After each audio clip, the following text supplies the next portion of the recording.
been a couple days since we've been grappling with Google's announcement of the Chrome OS that's coming next year. While we don't have all the details, or very many for that matter, we do have some idea that Google's Eric Schmidt was actually persuaded into the idea of doing software at all. It's pretty hard for him to be convinced.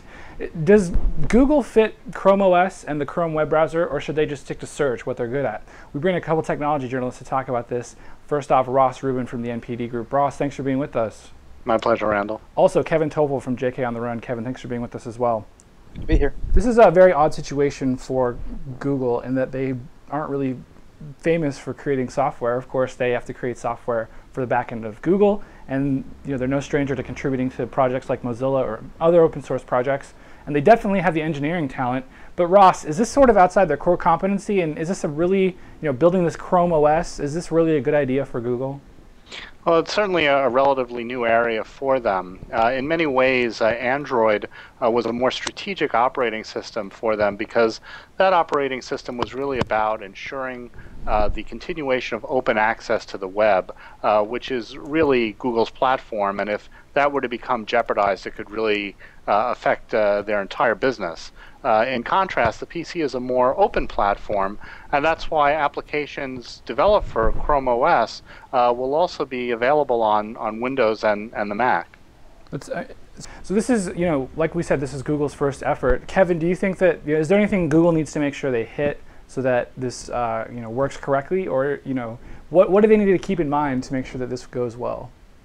Well, I think they need to keep a lot of things in mind, and because we don't have many details, it's kind of hard to say where they are in their progress. They did say they're going to need a lot of help from the open source community, so they're kind of banking on that help for one thing, and they've given themselves at least a year to make this all happen.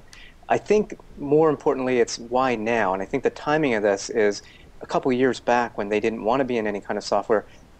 The web wasn't ready for what they want to do. Let's face it, they're a web company, and they only make money when people are on the web using their types of properties. So I think the timing is right now. You've got proliferation of broadband.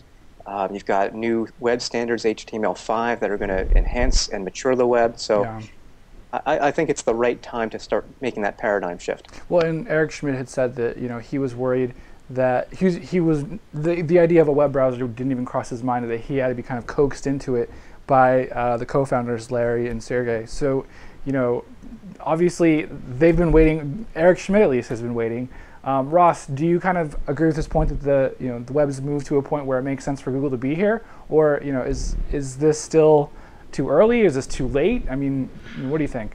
Well, there's certainly an opportunity for Google to cement the relationship with users when they're not actively online and engaged in Google properties. We've still got a number of years before there's ubiquitous, affordable broadband. I mean, that's certainly a dream, and that sort of scenario would certainly benefit Google. But, the reality is that consumers do a lot of work offline. They need bridges. They need to have access from multiple points of entry into the web. So Chrome OS can facilitate that. It can enable perhaps new kinds of mobile devices that haven't really had a lot of traction in the marketplace, such as ARM-based computing devices that might be in that gap between a smartphone and a netbook. Yeah, and one thing I'm really concerned about with Google and with a lot of companies is once they get to a certain size, they kind of play whack-a-mole and try and find their next hit by creating a whole bunch of properties and letting them atrophy.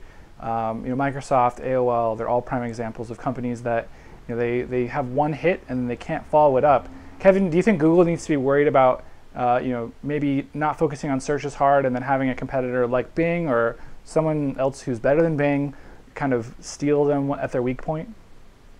I don't think they're going to take enough resources away from their search expertise, to be quite honest, Randall. I can't see it. I see this more as a business play to maybe they won't make more money because they have said they're going to give the operating system away.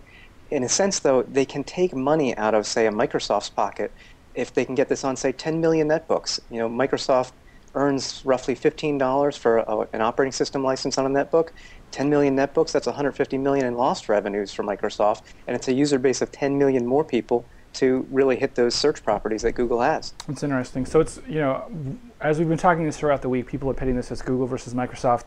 To me, it's really not about Google versus Microsoft, but everyone versus Microsoft, and Microsoft coming out on the losing end for the most part. Ross, real quick, how do you think Microsoft can, should Microsoft create a Chrome equivalent for Windows that they could, give away, or just in an effort to kind of keep the relationships with manufacturers going? Well, it has sort of two approaches to that level of competition. One is really to make Windows 7 boot faster and be more secure, to remove some of the incentive for consumers to get away from Chrome. Almost every major PC manufacturer has developed some sort of quick boot environment. And in fact, some of the first responses we saw regarding Chrome were from vendors of those environments. These are things that let you get on the net quickly and access your media, and Chrome OS could actually have more short-term impact on those.